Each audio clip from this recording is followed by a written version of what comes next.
নমস্কার, সর্ববিষয়ে জ্যোতিষ অনুষ্ঠানে আপনাদের সকলকে স্বাগত। আপনাদের সঙ্গে রয়েছি আমি বৃষ্টি। সর্ববিষয়ে জ্যোতিষ অনুষ্ঠান এবং অবশ্যই মাই সোলমেট অ্যাপ, খুঁজে নিন তাকে যে বোঝে আপনাকে। আজকে আমরা সর্ববিষয়ে জ্যোতিষে বেশ কিছু বিষয় নিয়ে কথা বলবো, তবে তার আগে আপনাদেরকে বলি এই অনুষ্ঠানটা যেটা আপনাদের ভীষণ পছন্দের অনুষ্ঠান, সেই অনুষ্ঠানটি আপনারা ইউটিউব থেকে দেখতে পারেন। আপনার হাতে যে আমি যেমন হাতে মুঠোফোন নিয়ে বসেছি, তেমন আপনার হাতেও একটা মুঠোফোন রয়েছে, সেখানে ইউটিউব অ্যাপ রয়েছে এবং ডান দিকে একটি সার্চ বাটন রয়েছে অ্যাপের। সেখানে গিয়ে সিটিভিএন একেডি প্লাস সার্চ করুন এবং এই মুহূর্তে সর্ববিষয় জ্যোতিষ অনুষ্ঠান সেখানে তো লাইভ স্ট্রিম আপনারা পেয়েই যাবেন। তার পাশাপাশি ভিডিওটা আমরা পোস্টও করব অনুষ্ঠানটা হয়ে যাবার পর। অবশ্যই তার ফার্স্ট নোটিফিকেশন যেন আপনার কাছে পৌঁছয়, তার জন্য আপনাকে সিটিভিএন একেডি প্লাসকে সাবস্ক্রাইব করতে হবে। এবার চলুন আমরা অনুষ্ঠানে প্রবেশ করি। গতকাল আমরা প্রত্যেকেই মোটামুটি আবহাওয়ার খবর তো আমরা প্রত্যেকেই রাখি। সেই বিষয় থেকে দেখতে গেলে আপনি আমি সকলেই কিছুটা জানি আবহাওয়া কেমন কি থাকবে না থাকবে। তবে আজকে সংবাদপত্রে যে খবরটা প্রকাশিত হয়েছে আবহাওয়া নিয়ে, সেখান থেকে কিছুটা অংশ প্রথমে আমি আপনাদেরকে পড়ে শোনাই, তারপর আসছি বিস্তারিত আলোচনায়। প্রথমে যেটা লেখা হয়েছে সেটা হচ্ছে, আবহাওয়া দফতর সতর্কবার্তা জারি করে জানিয়েছে আগামী 3 থেকে 4 দিন উত্তরপ্রদেশের বিভিন্ন জায়গায় দুর্যোগ চলতে পারে। গতকাল প্রবল ঝড়ের সঙ্গে চলেছে অবিশ্রান্ত বৃষ্টি। কোনো কোনো জায়গায় ধুলোর ঝড়, তার জেরে মাটির বাড়ি ও দেওয়াল ধসে গাছ উপড়ে এবং বজ্রপাতে বহু মানুষ মারা গিয়েছেন। সবচেয়ে বেশি ক্ষতিগ্রস্ত হয়েছে রাজ্যের পূর্ব ও মধ্যাঞ্চল। পোল উপড়ে এবং বিদ্যুতের তারের উপরে গাছ পড়ে বহু জায়গায় বিদ্যুৎ বিচ্ছিন্ন হয়ে গিয়েছে। রাস্তায় গাছ পড়ে বিপর্যস্ত হয়েছে যোগাযোগ ব্যবস্থা। এটা হচ্ছে আজকে সংবাদপত্রের আবহাওয়া সম্পর্কিত খবর। এবার চলুন আপনাদেরকে এই বছর শুরুর যে আমাদের এপিসোডটা ছিল তার খানিকটা অংশ একবার দেখাই। এবং অবশ্যই মনসুন বৃষ্টি। দেখুন, গরম তো পড়তে শুরু করে দিচ্ছে। রবির সঞ্চার হয়ে গেছে আজকে সকালবেলা 9:35-এ। এই গরমটা actually third week of the April থেকে আরও বেশি বাড়বে। এবং নতুন আমরা যদি চার্টটাকে একটু দেখি, এই আজকে সকাল 9:35 দিল্লির ল্যাটিটিউড লঙ্গিটিউড ধরলে এই টোটাল চার্ট অ্যানালিসিস সম্ভবী অ্যাস্ট্রোয় অবশ্যই আপনারা 16 তারিখ পাবেন, পয়লা বৈশাখের পরের দিন আপলোড হবে। এখানে একটু দেখিয়ে দিই, মিথুন লগ্নে বৃহস্পতি দিয়েই জন্মছক শুরু হচ্ছে। মঙ্গল, বুধ এবং শনি একত্রিত মীন রাশির ঘরে থাকার জন্য সাধারণভাবে ইউপির ইস্টার্ন পার্ট, বিহার মানে নর্দার্ন পার্ট অফ ইন্ডিয়া, মূলত ইউপি, বিহার, ঝাড়খণ্ড এই অংশে প্রচুর বজ্র বিদ্যুতের নেগেটিভিটি কিন্তু আমরা দেখতে পারি এবং তার ফলে প্রচুর মানুষের জীবনহানিও হতে পারে। এরপর আর আমার কিছু বলার থাকে না, কিন্তু যার থাকে চলুন তার সঙ্গেই কথা বলে নিই। আমাদের সঙ্গে রয়েছেন জ্যোতিষ এবং সংখ্যাতত্ত্ববিদ কৌশিক ডিকাশ্যপ। দাদা, অনেক স্বাগত। নমস্কার। নমস্কার, সকলকে আমার আন্তরিক প্রীতি, শুভেচ্ছা, অভিনন্দন।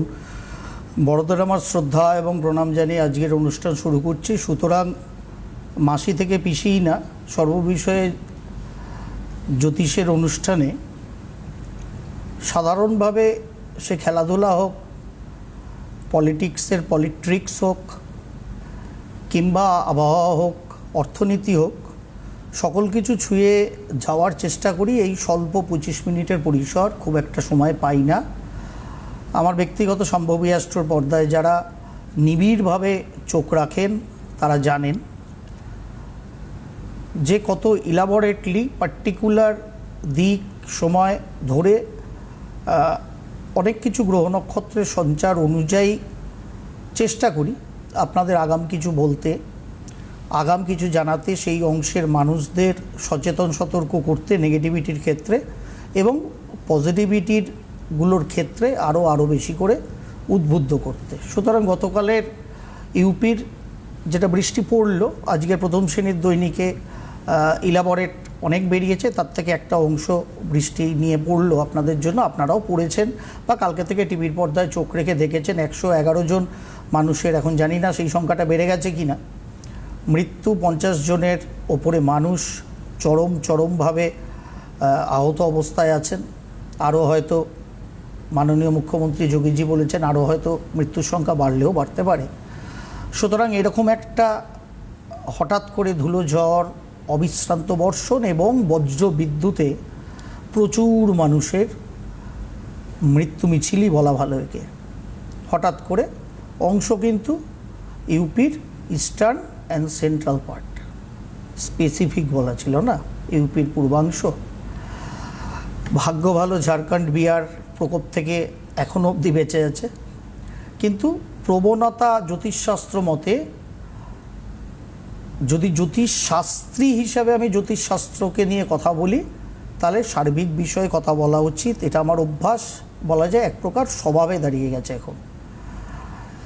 সেখানে কতটা আপনাদের মানে লোভী কিছু টপিক বললে আপনারা কতজন সেই অনুষ্ঠান শুনবেন, কত ভিউয়ারশিপ হবে, কোনো দিন ওসব ভেবেও দেখিনি, ভেবে দেখার অবকাশও নেই আমার কাছে, ভাবিও না আমি ওসব নিয়ে। কারণ হংসচঞ্চু তো আমরা কম, দুধ আর জলে মিশে গেলে আমরা জলটাই বেশি পরিমাণ খাই, দুধটা তার মধ্যে থেকে হংসচঞ্চু দিয়ে তুলে আনার ক্যাপাসিটি আমাদের খুব কম আছে। তবুও অভ্যাস আমার, যার ফলে বলেছিলাম। এবং ওই যে অনুষ্ঠানটা আপনারা শুনলেন, সেটা নতুন সোলার ইয়ার, মানে আমরা যেটাকে বৈশাখাদি নববর্ষ বলি, সেই প্রসঙ্গে করা। শাম্ভবী ডিটেইল আছে। এবং যেহেতু একদিনে 25 মিনিট এখানে হয় না, এবং আপনাদের ফোন থাকে, বৃষ্টি আমার আলাপচারিতা থাকে, সময় কমে যায়, তার ফলে 17 তারিখও এই জন্মছক পরিপ্রেক্ষিতে আমি একটা কথা বলেছিলাম, যে গ্রহযোগটা নিয়ে শুনলেনই মাত্র, ওখানেও গ্রহযোগ নিয়ে আমি বলেছিলাম যে এই বছর যে কোনো মানুষ যদি কোনো রকম যে কোনো সোশ্যাল মিডিয়া প্ল্যাটফর্মে বা আদার্স কোনো প্ল্যাটফর্মে, মিডিয়া প্ল্যাটফর্মে কোনো ফেক নিউজ ছড়ানোর চেষ্টা করেন, প্রোপাগান্ডা, যেটা নেগেটিভ প্রোপাগান্ডা করার চেষ্টা করেন, তাহলে তাদের কিন্তু সরকার বাহাদুর, কিংবা বলা ভালো আমার দেশের বা রাজ্যের আইন ব্যবস্থা যথেষ্ট শক্ত হাতে তাদের বিরুদ্ধে কিন্তু বিধিবদ্ধ ব্যবস্থা নেবে। তা মানে নিজেকে বঙ্কিম চাটুর্যে, শরৎ চাটুর্যে কিংবা নিদেন পক্ষে সুনীতি চাটুর্যের বংশধর ভাবা এক বিজ্ঞ আছে, বাংলার বাঙালির সব মানে দায়িত্ব নিয়ে একমাত্র তার কাছেই বাংলার সব পক্ষ যাবে, এটা তার ভাবনা ছিল। তা সে ভোট সম্পর্কিত বিষয়ে ইভিএম নিয়ে এমন প্রোপাগান্ডা করেছিল যে নির্বাচন কমিশন তার এগেনস্টে কেস ফাইল করে, এফআইআর ফাইল করে, অধুনা তিনি শ্রীঘরে 14 দিনের জন্য হেফাজতে আছেন। তাই না? বুঝতে পারছেন আমি কার কথা বলছি? যে মহান বাংলা পক্ষের মহান বাঙালি, নিজেকে বঙ্কিম চাটুর্য থেকে সুনীতি চাটুর্যের বংশধর বাবা গর্গ চট্টোপাধ্যায়ের কথা, যেন কৌশিক চট্টোপাধ্যায় না, উনি একমাত্র চট্টোপাধ্যায়, বঙ্কিম শরৎ থেকে সুনীতি চাটুর্যদের পরম্পরা একমাত্র ওনার হাতেই যেন বাঙালি জাতি দিয়েছে। ওনার ভাবখানা এরকম ছিল। তা প্রোপাগান্ডা ছড়িয়ে ওনার কি অবস্থা, শ্রীঘরে এখন মোটামুটিভাবে একটুখানি, তাতে যদি ওনার চেহারা কমে, এরপরে আবার কি হবে জানি না, এখন অবধি পুলিশ হেফাজতে আছেন। তা এই কথাটাও যে কোনো রকম ফেক নিউজ, কোনো রকম নেগেটিভিটি ব্যক্তিবিশেষে হোক বা সামগ্রিক ক্ষেত্রে দেশ দশের জন্য হোক, কেউ যদি প্রচার করেন, নতুন পরাভব যে সৌর বছর শুরু হয়েছিল 14ই এপ্রিল সকাল 9:35 থেকে, সেখানে এরকম গ্রহযোগ ছিল, ফেক নিউজ ওলাদের, প্রোপাগান্ডা, নেগেটিভ প্রোপাগান্ডা করা ওলাদের কিন্তু রেয়াত করা হবে না। কথাগুলো ছিল একটু, যাদের কানটা একটু লম্বা করে শোনার চেষ্টা করেন গণপতি দেবের মতো, তারা শোনেন, আত্মস্থ করেন, নিজেদের পরিমার্জিত করার চেষ্টা করেন, অথবা যদি ভুল করে থাকি সেই ভুলটাকে রেকটিফাই করেন। কিন্তু এই সৌভাগ্য কবে আমার হবে আমি জানি না। পশ্চিমবঙ্গের বুঝে যারা জ্যোতিষপ্রিয় মানুষজন আছেন, তারা প্রকৃত জ্যোতিষটাকে বুঝে নিজের জীবনের সর্বক্ষেত্রে, কেবল মাধ্যমিক এবং গতকাল উচ্চ মাধ্যমিকের প্রচুর কৃতি ছাত্রছাত্রী বেরিয়েছেন, তাদের পড়াশোনা কী হবে নিশ্চয়ই সে বিষয়ে আমরা খোঁজ খবর রাখবো, চেষ্টা করব তাদের জীবনের উন্নতি ঘটানোর জন্য, তার জন্য জ্যোতিষশাস্ত্রের ব্যবহার করব, 100 বার করব। কিন্তু সামগ্রিক প্রেক্ষাপট যদি ঠিক না চলে, বর্তমান গ্রহযোগে আমার আবহাওয়া থেকে, অর্থনীতি থেকে, সমাজনীতি, এটাকে এই বিষয় বোধ যদি আমাদের না থাকে, তাহলে জ্যোতিষশাস্ত্রীর কাছে গিয়ে কোনো লাভ নেই। হ্যাঁ, যদি আপনি লোভী হন, অবশ্যই 2 মিনিট 5 মিনিটে সব করে দেবো আর রেমেডি করলে জীবনে সব হয়ে যাবে সেরকম মার্কা কর্ম আপনি জ্যোতিষশাস্ত্রের হাত ধরে করবেন, আর তার ফলে তাদের রমরমা হবে। তবে এখন কিন্তু আমি একটাই কথা তাদের উদ্দেশ্যও বলবো, যারা ভয় দেখিয়ে এবং লোভ দেখিয়ে জ্যোতিষশাস্ত্র করেন, একটাই শব্দ তাদের জন্য আমি ব্যবহার করব, একটা না 2টো শব্দ ব্যবহার করব, যে সাধু সাবধান। সুতরাং কোনো ক্ষেত্রে জালিয়াতি দুর্নীতি কিন্তু আগামী দিনে রেয়াত করা আমার মনে হয় হবে না। সুতরাং সাধু দয়া করে সাবধান হন। যারা অন্তত জ্যোতিষশাস্ত্র দিয়েও মানুষকে ভয় দেখিয়ে কিংবা লোভ দেখিয়ে বুজরুকি বানিয়ে ফেলেছেন এই শাস্ত্রটাকে, তা ওই বাংলা পক্ষের মহান চট্টোপাধ্যায়ের যে পরিণতি হলো সেটা নিয়ে ওই পরাভব 16 বছরে আমাদের বলা ছিল। ওটা আপনারা দেখলেন 14 তারিখের অনুষ্ঠান আমি বৃষ্টি করেছিলাম জাস্ট পয়লা বৈশাখের আগের দিন, আর তারপরের শুক্রবারের 17 তারিখের অনুষ্ঠানের ক্লিপিংসটা শুনে নিই যে কী বলা ছিল এই অ্যান্টি প্রোপাগান্ডা বা ফেক নিউজ যারা সোশ্যাল মিডিয়ায় ছড়াবেন তাদের নিয়ে, সেটাকে শুনে নিই।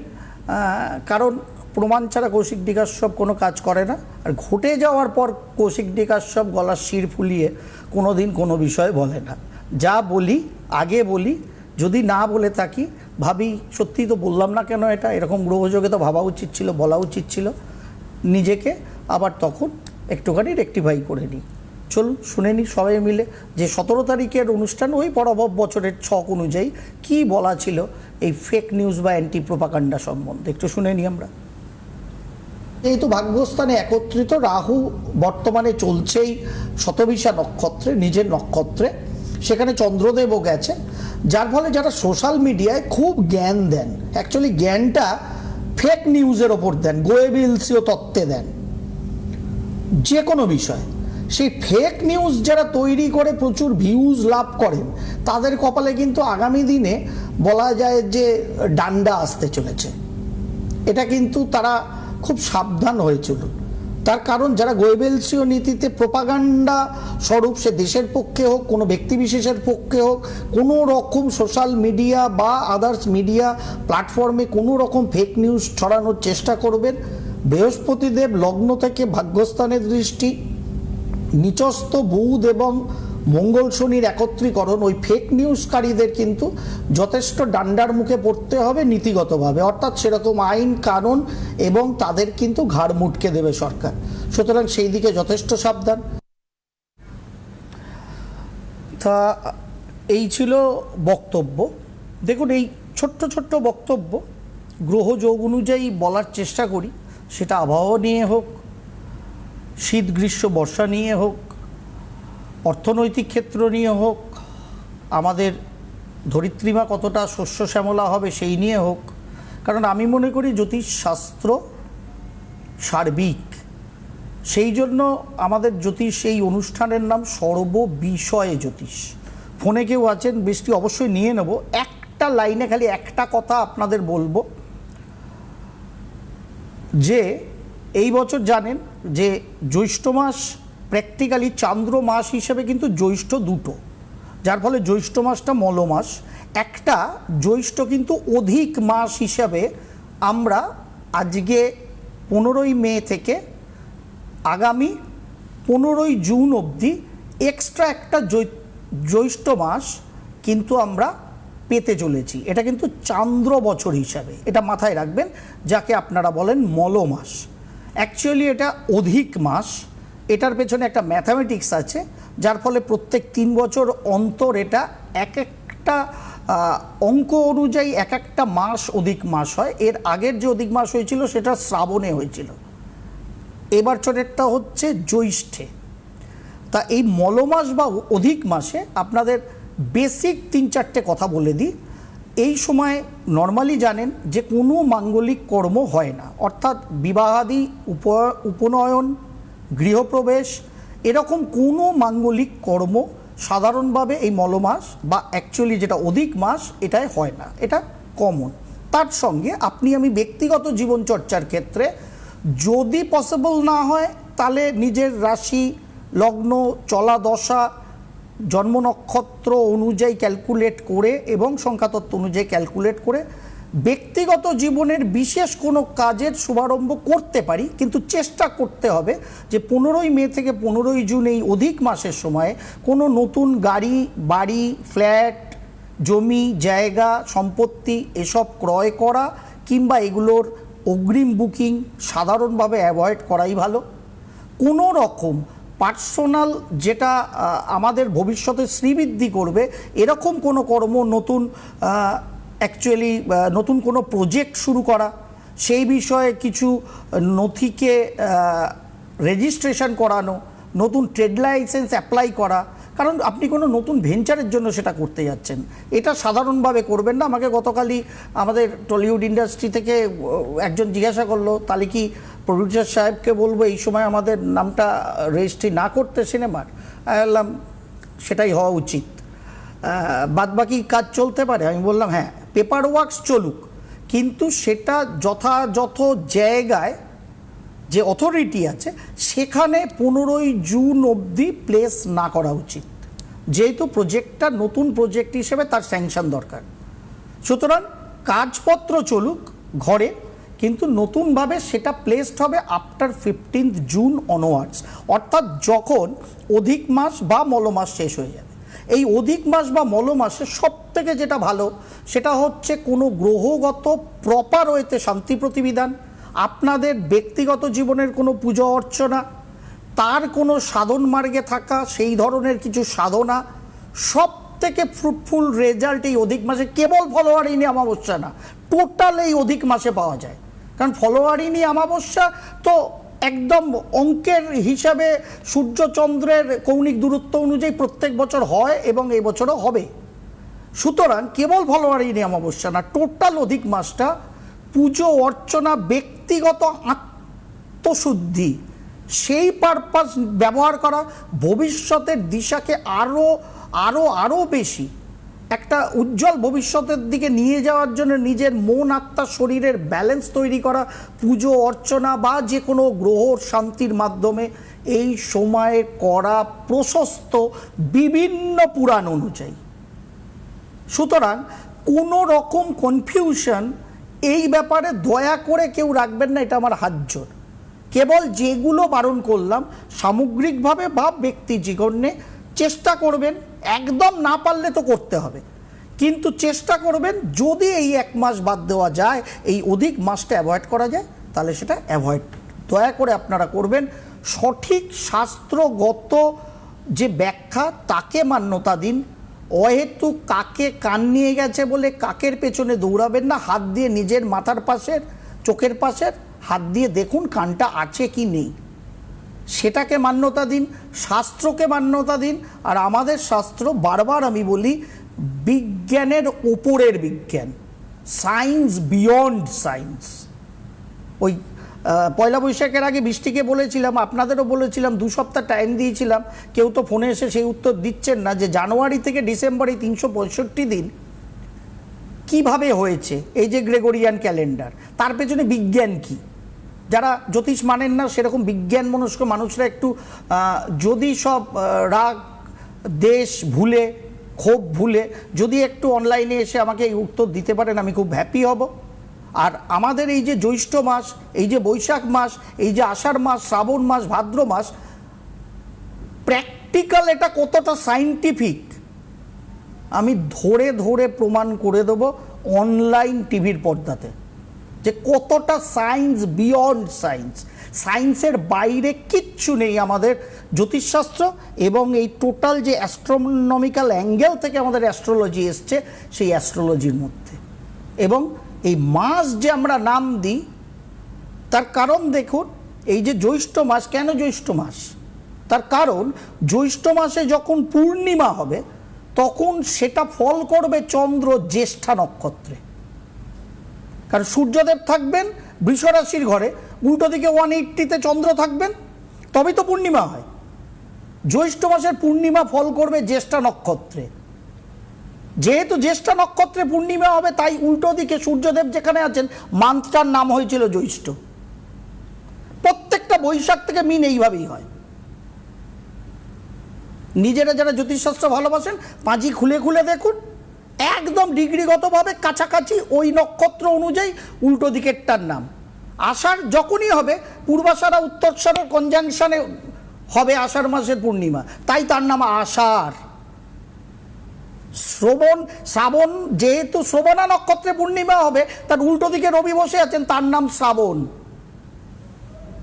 বিজ্ঞান এখানে আছে। যারা বলেন বিজ্ঞান নেই অ্যাস্ট্রোলজিতে, তারা অ্যাকচুয়ালি বিজ্ঞানটা আমার মতে কম জানেন, যেটা জানুয়ারি টু ডিসেম্বরে নেই। কেউ ফোনে আছেন, নিয়ে ফেলি বৃষ্টি, অনেক কিছু শেখানো হয়ে গেছে, বেশি শেখালে আবার বাঙালির হজম হবে না। সবে হজম করা 4 তারিখ থেকে শুরু করেছে বাঙালি, সুতরাং এখনও ডাইজেস্টিভ সিস্টেমে প্রবলেম আছে, আস্তে আস্তে বাড়বে হজমের ক্যাপাসিটি। একদম তাই। আমাদের সঙ্গে ইতিমধ্যে একজন দর্শক বন্ধু রয়েছেন।